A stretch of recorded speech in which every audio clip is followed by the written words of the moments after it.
Now uh, moving further forward to our next session, our first invited speaker is Dr. Prasantha Dam, senior lecturer in the Department of Mathematics and Statistics, University of Sri Lanka. He did his master's and doctorate from Southern Illinois University, USA. He has more than 12 years of experience in teaching and research.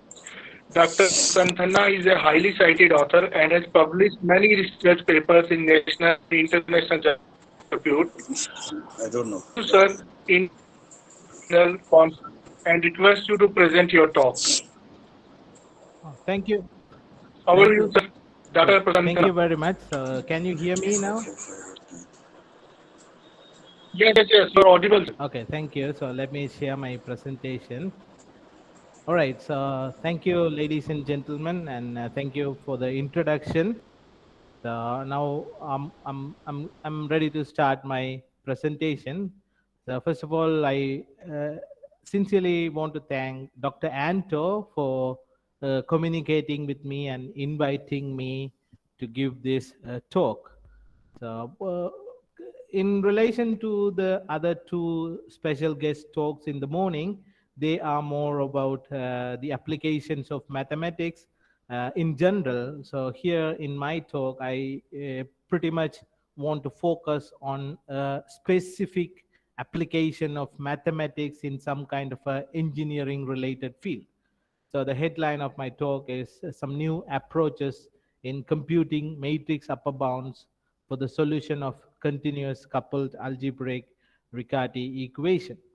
So let me move on. Uh, First of all, I will let you know about what the continuous coupled algebraic Riccati equation is, and then I will talk to you a little bit about the notations I am going to use, and then the when and where, why we need to work on the upper bounds, and then I will talk a brief history about how the matrix upper bounds are developed, and then I will talk about the recent developments in the upper bound, and I will just give you an example to see how things are working out, right? So this is how I'm going to go in my talk. So here is the point: the continuous coupled algebraic Riccati equation. So by just looking at the slide, you probably will know it is an equation of matrices, right? So in particular, you can see that this is a equation in matrix with a quadratic term, right? So the middle term with pi, bi, bi transpose pi is a quadratic term in terms of the solution pi, right? So that equation is actually a negative definite quadratic term. So this kind of an equation is what we are going to focus here on our talk, right? So this kind of equation arises in some kind of a engineering problem, right? So this continuous coupled algebraic Riccati equation actually arises from a type of optimal control, right, problem of Markovian jump linear system. So this is basically a differential equation, right? So in order to solve this kind of a Markovian jump linear system, right? So they usually ended up with a matrix equation, a quadratic type of matrix equation, which is known as continuous coupled algebraic Riccati equation.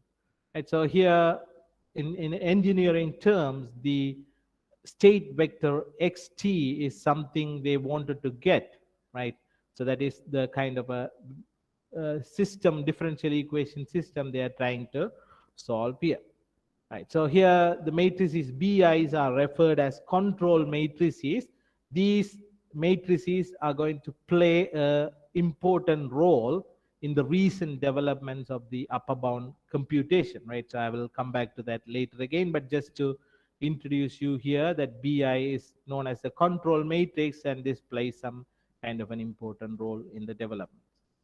So in the above mentioned quadratic problem, what they do is they try to minimize the quadratic cost, right? So this expected value, they when they try to in engineering problem, they try to always minimize it, right? So the results were already provided in engineering mathematics field, that the solution, optimal control solution, ut can be given as negative ri inverse bi pi, which actually stabilizes the solution, right? So in that case, obviously you know that the engineering people always wanted to know what the solution pi is, right? So they always wanted to know the solution pi. So then it all come down to how to solve the continuous coupled algebraic Riccati equation, because they want the matrix pi, and pi basically ended up as the solution for the continuous coupled algebraic equation. So that is how the mathematics comes in to the engineering problem, right? So in the engineering problem, they just want pi, but mathematics found out that finding pi is basically solving the coupled algebraic Riccati equation.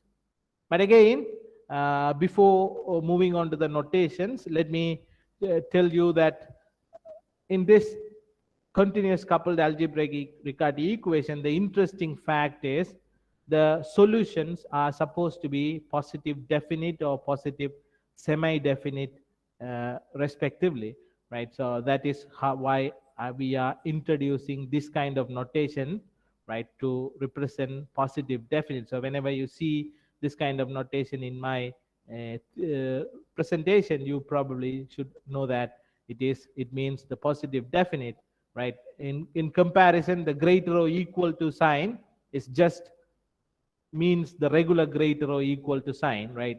Just how we have in numbers, right? But this kind of a notation, we mean positive definite. At the same time, we will follow the standard mathematical notations, right, for the largest and smallest eigenvalues of the given matrix A. Right, so by using these notations, let me tell you where this continuous coupled algebraic Riccati equation plays an important role. Right? So as I said, it is basically an engineering problem. Right?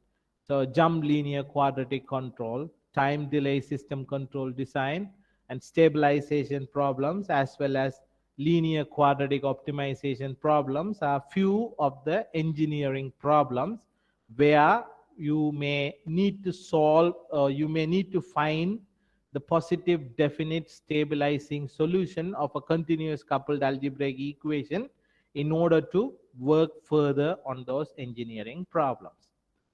And so in that case, why we need to go for upper bounds? Because up to now I am talking about solutions, but what we are going to see in this presentation is how to find an upper bound. So I have to tell you why I am moving from solution to upper bound, right? So in engineering sense, right, what they require is a stabilizing solution, right? That is what they need, and it should be positive definite, but it may not be the exact solution, right? Because you can see that it is eventually an optimization problem, right? So they, as in an earlier slide I show you that it is about minimizing the cost. So it's kind of an optimization problem. So in terms of engineering concept, an approximation, a better approximation to the exact solution may be enough, right? So in most of the practical cases, finding an exact stabilizing solution may not be possible, right? So in that case, somehow they will be contained with an approximation to the exact solution that should be positive definite and stabilizing. So the approximation must be positive definite as well as it should be stabilizing. So then when you look at the theoretically, you can they figured it out that a matrix upper bound turned out to satisfy all these requirements, right? A matrix upper bound turned out to be a stabilizing one, and it is positive semi-definite. At the same time, a closest upper bound can be treated as the best approximation we have. So that is why they basically started looking to find matrix upper bound for a continuous coupled algebraic Riccati equation. And on the other side, they also work on different methods to find the positive definite, exact positive definite solution of the coupled Riccati equation. For that, they try to develop some kind of numerical algorithms or some kind of iterative formulas that might converge to the stabilizing solution. Right? But anyhow, you all know that if you are working with a numerical algorithm and try to find some convergence, then you always need to start with the initial value. Right? So in those cases, it was figured out that a matrix upper bound can be used as one of the best initial values to the numerical algorithms that monotonically converge to the exact stabilizing solution. So these are the reasons that the researchers in this area are motivated to find the matrix upper bound. So the the theory of matrix upper bound, finding matrix upper bound, started somewhere in the late 1990s. So you can see it is a recent research. It's just developed over the last 20-25 years. So actually it started around late 90s, and in the late 90s what they do is they first try to find the eigenvalue bounds, right? And the work started in late 90s and published in 2000s, right, early 2000s. So it is about an eigenvalue bound. So what they do is they try to find an eigenvalue, right, dominant eigenvalue of the solution, and actually they try to find the summation of that and try to get an upper bound in terms of eigenvalues, and then somehow manipulate it and use it in the engineering problem, right? So there are a couple of difficulties in that eigenvalue computation. One of that is because the equation is a quadratic type of matrix equation. When they reduced it to an eigenvalue problem, right? So they will ended up with a quadratic eigenvalue term, right? So you can, sorry. So you can see that. Right. So here you can see that because of this quadratic term, right, the eigenvalue turned out to be lambda 1 squared pi. So that gives a trouble, right, because it is ended up with a quadratic equation, and then you all know solving quadratic equation is a different sort of problem where you may have to look for the real positive real solutions. Sometimes you may ended up with all complex solutions, sometimes you may ended up with repeated solutions. So all sort of problems are there. So that is why the eigenvalue bounds are not popular at all, right? Even though they computed that at the time, they are not popular because of the difficulties in computation, as well as they are not exactly what the engineers are looking for when it comes to their problem, right? So what they did is, obviously they thought that, okay, matrix bound are what the engineers are looking for, and the another usefulness in a matrix bound is, once you know the matrix bound, you can always figure out all the other eigenvalue bounds, because once you know the matrix, right, it is a simple thing. Nowadays we have all the softwares and everything, so it is very simple to find the eigenvalues and all sort of things. So once you get the matrix, you can find the eigenvalue bounds and all the other bounds as well. So that is why they started working on matrix bound. So right from 2000, early 2000, they were started working on the eigenvalue bound. So from eigenvalue bound to matrix bound. So in 2008, a researcher called Davis and his team from UK come up with an idea by using the same idea which was used in 2001 to determine the eigenvalue bounds, but instead of that they expand from there and from the eigenvalue bounds they try to get a matrix upper bound, right? So the summation of the eigenvalue bound is what initially found, but obviously the summation is larger than each individual term whenever the terms are positive.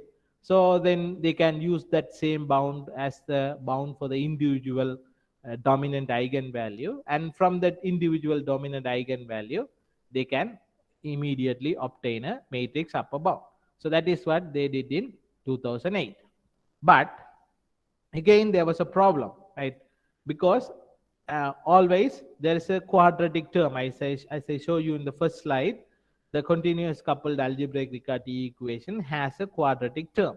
So they first want to eliminate the quadratic term, and once they eliminate the quadratic term, their eigenvalue computation reduced into a linear inequality, and once they get the linear inequality they can easily solve out the rest of the things.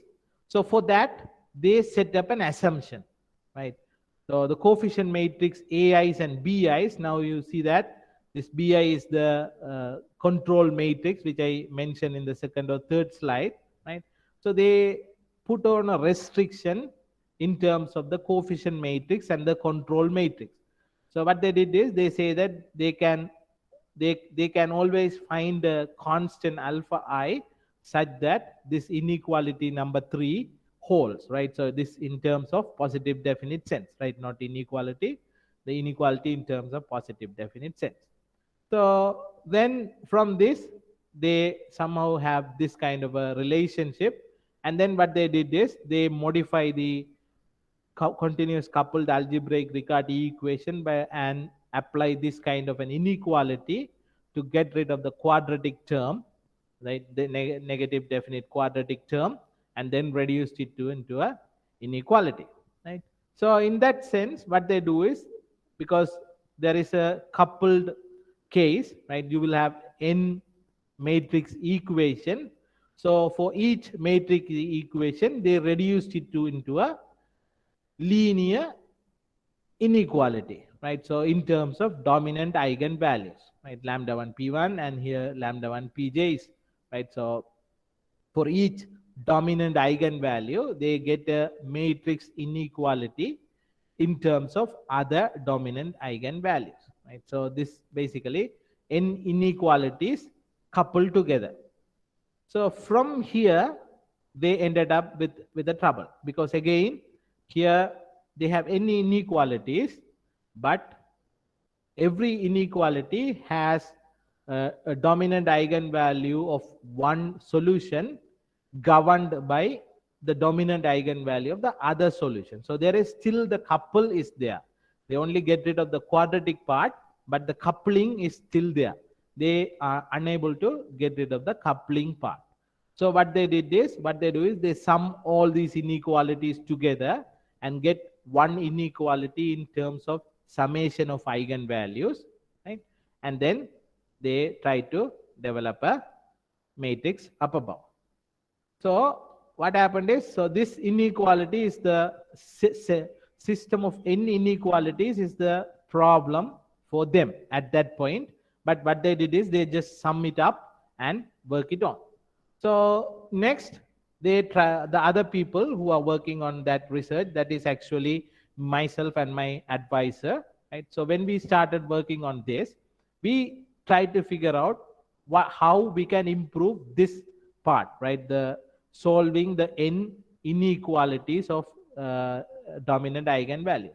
So we figured out that it is actually a system of matrix equation, right? So we can reduce this into a system of matrix inequalities, right? F times x is less or equal to capital delta, right? So here F turned out to be a nice matrix with ones along the diagonal and then some other terms on the off diagonal, right? And x is the vector with individual dominant eigenvalue of individual solutions, right? Lambda 1 p1, lambda 1 p2, so that we figured out that we can convert these inequalities into a matrix system again. This time it is with numbers, right? Up like this. And if we can solve this inequality, right, this inequality with a positive solution, right, then we are done. So we want to find this F inverse lambda, and we want that to be positive, right? So then we can find a bound for lambda 1 p1, lambda 1 p2 up to lambda 1 pn. So the question is, when will this exist? And that also should not change the inequality. So we started searching for that, and then we found out that this could be one of the ideas we can solve, right, used to solve it. That concept is again a very basic and very age old mathematical technique, right? The concepts of Z matrix and M matrix. So simply speaking, right, so simply speaking, a Z matrix, right, is a matrix with positive diagonals and negative off diagonal terms, right? An M matrix is a Z matrix with diagonally dominant part, right? So a Z matrix that is also diagonally dominant is called an M matrix. So when we work on examples, we figured out that most of the cases, this kind of an inequality ended up with F, the matrix F here being an M matrix. So that's give us the breakthrough to improve the bounds which were developed by Davis and his team in 2008, right? So that is how we started improve, right? So one other thing is Davis actually provided two types of bounds by using different type of manipulations in the matrix equation. But what we did is, actually this was my advisor Zhu. So what he did is, he unified both the types and give a more generalized term.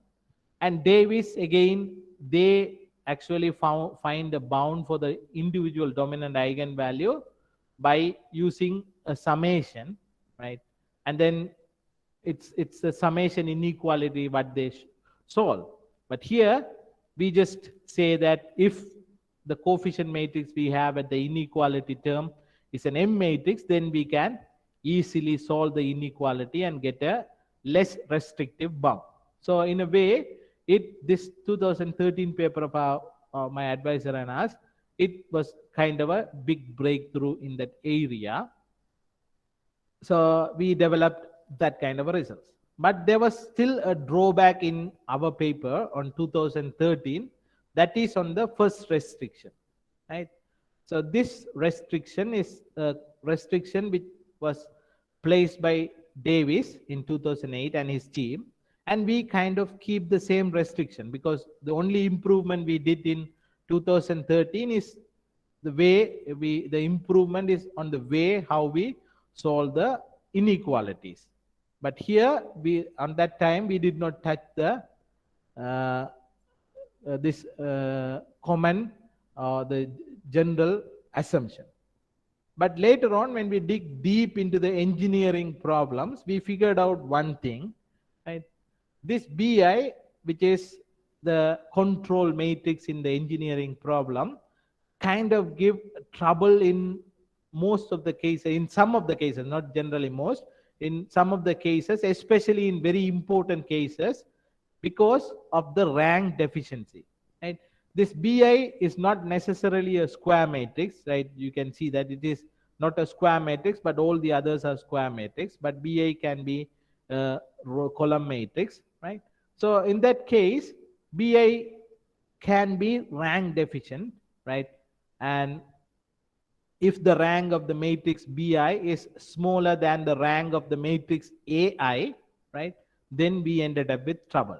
Right? Say, for example, this is a very simple example, right? For this AI and BI, right, you can see that this cannot be negative definite forever, right? So one of the eigenvalues of this matrix is always positive for any value of alpha I, right? You can make alpha I as small as possible or as large as possible. We try with MATLAB forever, and we figured out that this one is not going to be negative definite at all. So for for very simple example like this, especially in the rank deficiency case, this condition, right, is not going to hold. So, but this is the key condition or key assumption in the whole construction. So in the case of rank deficiency, our whole theory breaks down.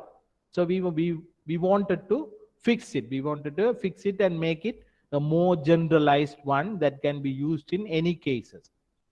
So what we did is we dig again deep into it, and we figured out that when we go back to the original differential equation, that is the original originating point of the continuous coupled algebraic Riccati equation, right?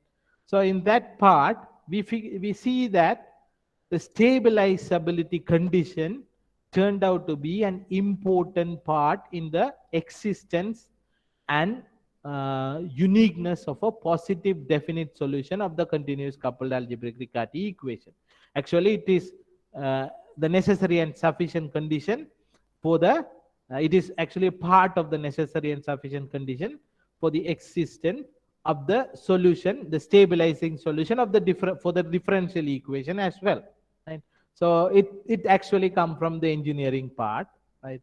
So then we figure out, okay, if this AI BI is stabilizable, then there can always be a matrix Ki such that this one is negative definite. AI minus Bi Ki is negative definite. And also there is an age old results, right?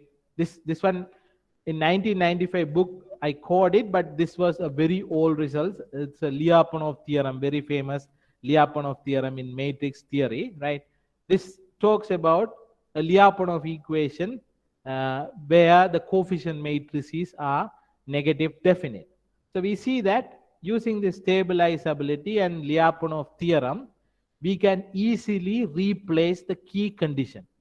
So what we did is we replaced the key condition, the old condition where they say AI plus AI transpose plus AI is less than or equal, less than 2 times alpha I bi transpose, is now replaced by this stabilizability condition.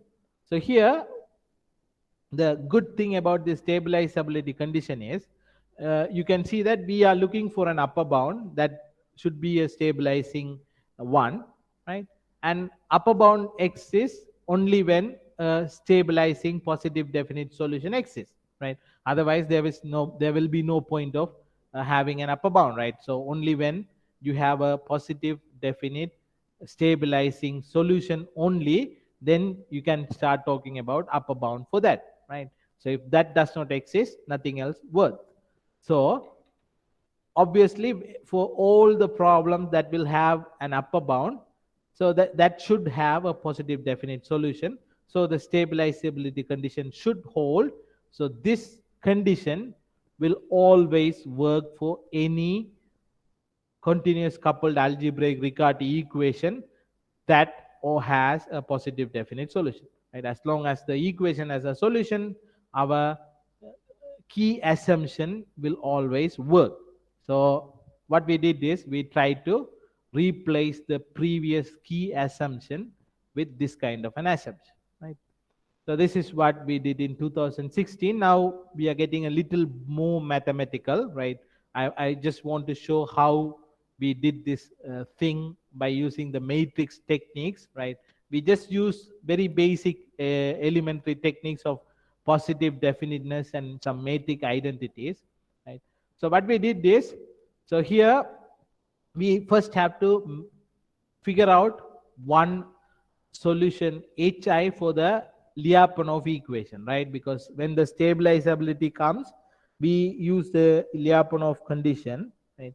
So in that Lyapunov condition, there should exist a positive definite matrix hi. So once it is a positive definite matrix, you can factor it out by using mi transpose into two pieces, mi transpose mi.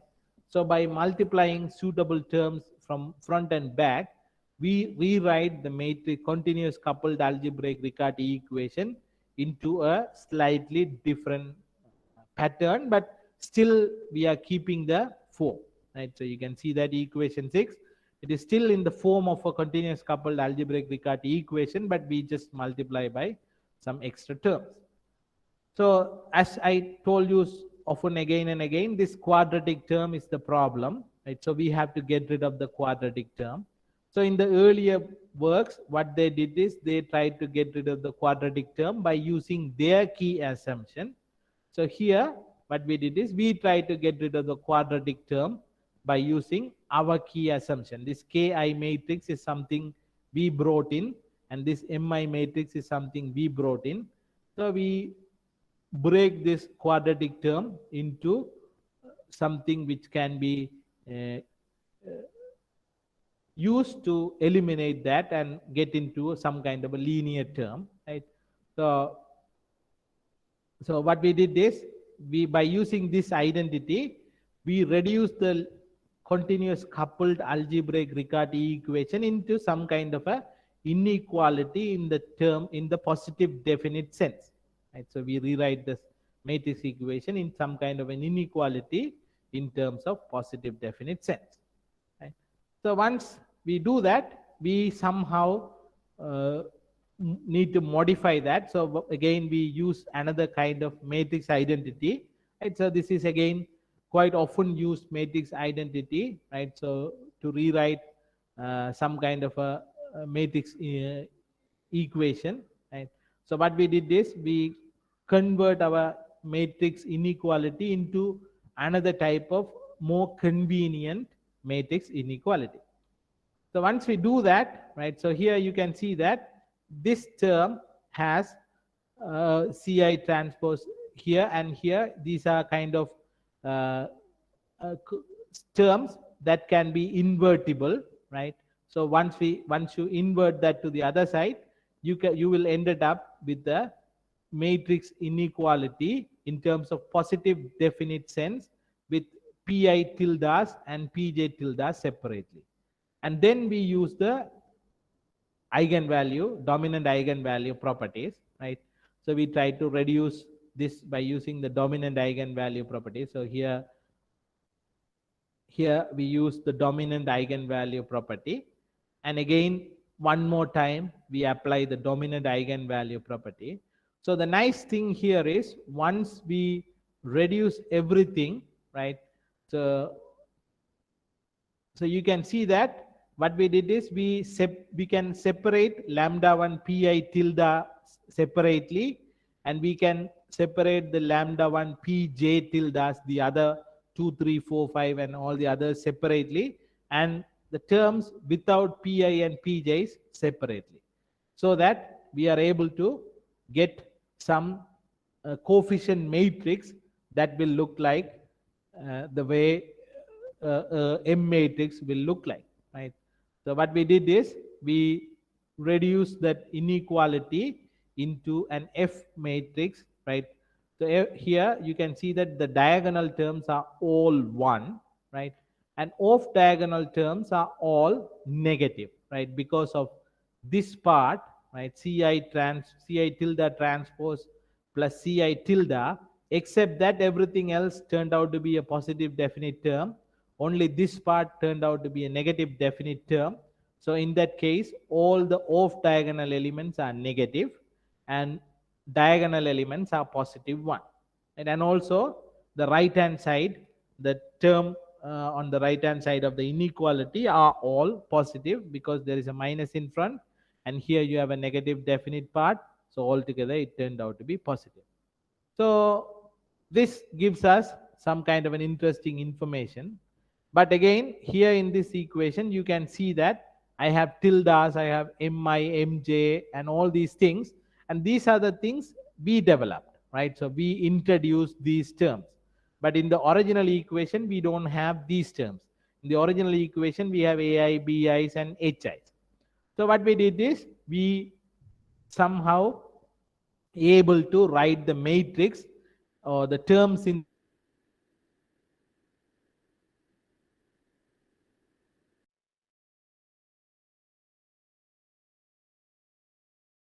Z matrix and G as a non-negative column vector. Once that is true, right, so we have to develop a condition for the matrix, coefficient matrix F to be an M matrix. So this is our condition for that. So now we have only one condition. The earlier condition, stabilizability condition, will always hold, right? So you don't need to call that as a restriction, or that cannot be a restriction at all. So this is the only restriction we have, right? That diagonally dominant part, right? So we already have the matrix with diagonal 1 and off diagonals negative. So that is an Z matrix, but we need to have it as an M matrix.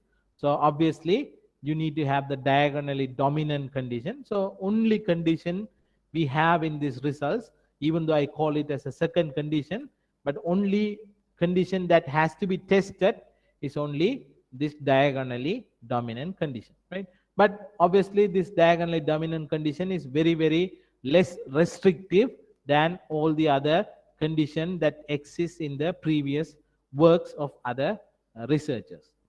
So once we do that, we are able to figure out a positive value that bounds the dominant eigenvalue of pi tilde. Right?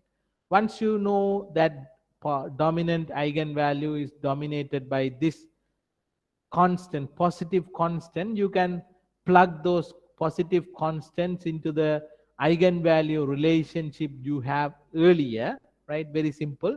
Just plug in those values and get a matrix upper bound. So now you can see that here you have pi tilde on one side, and on the other side, the right hand side, you have terms that does not include any pi or pj, right? So compared to others, our bound is more clean in terms of, right, computation. And so then again, we know that our aim is to find a bound for pi, not pi tilde. So again, we need to do a little bit of matrix manipulation, and eventually we put that as a theorem, right? So we can figure out an upper bound for pi in terms of all the values that are given already, right?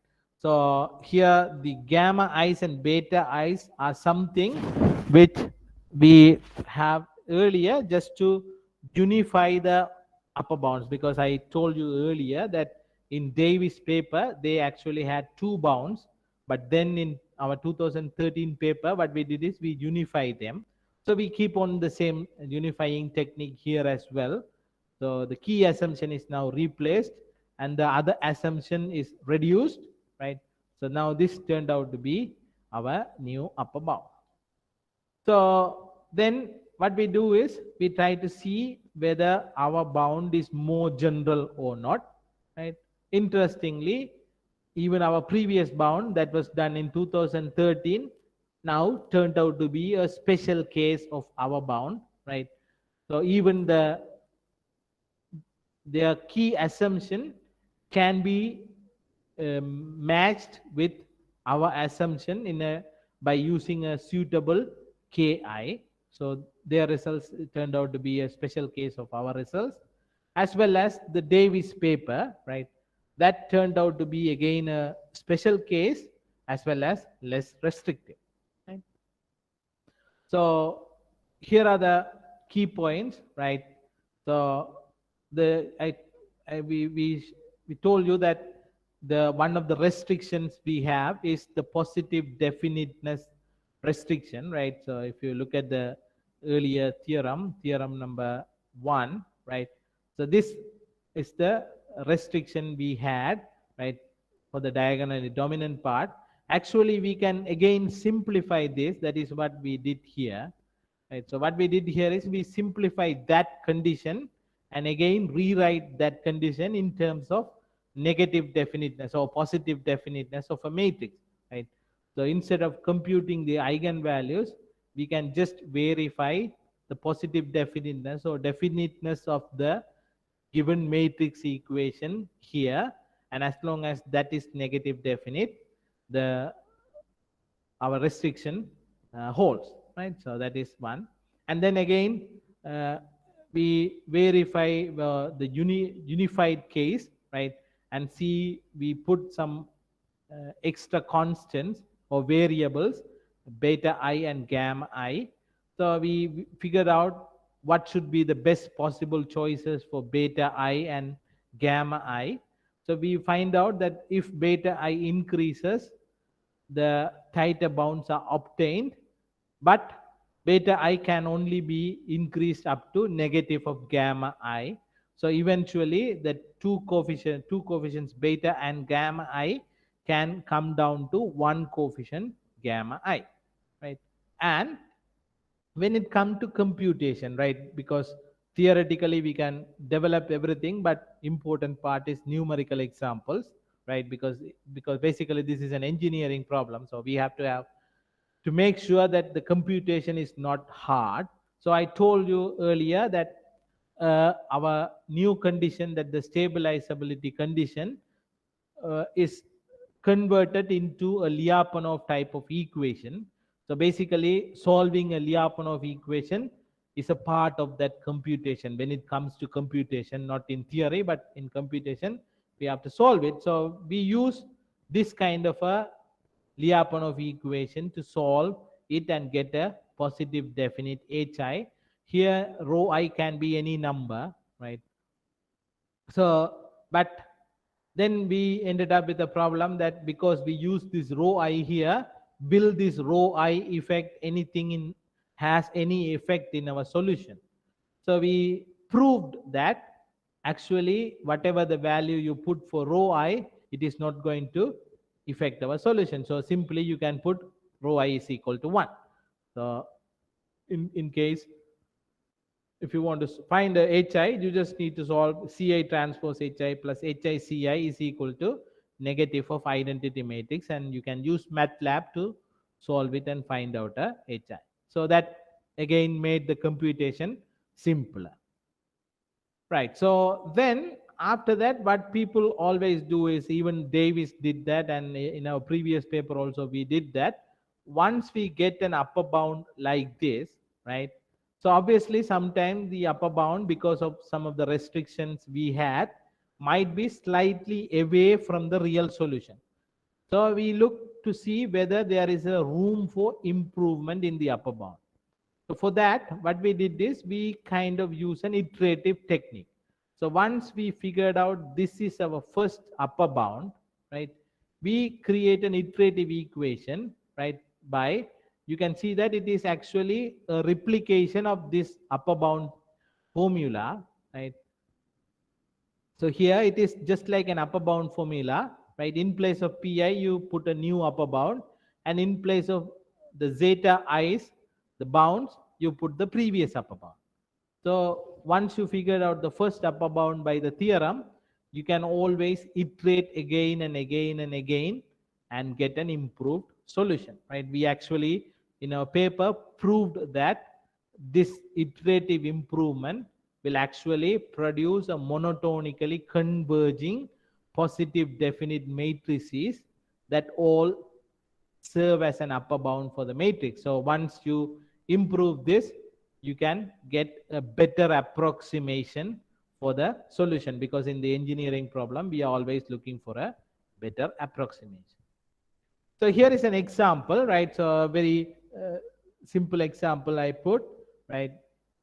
Here the rank deficiency case is here, right? So because this B1 is rank deficient, obviously you can see it is 0, 2, so the rank is 1, so it's rank deficient case. And I use a different technique to find out the solution of this equation, right? So it turned out to be these two are the solutions, right? So when we use our upper bound, right, we figured out that we get an upper bound, but they are slightly off, right? When you compare it to the solution, it is 8332 and 6112.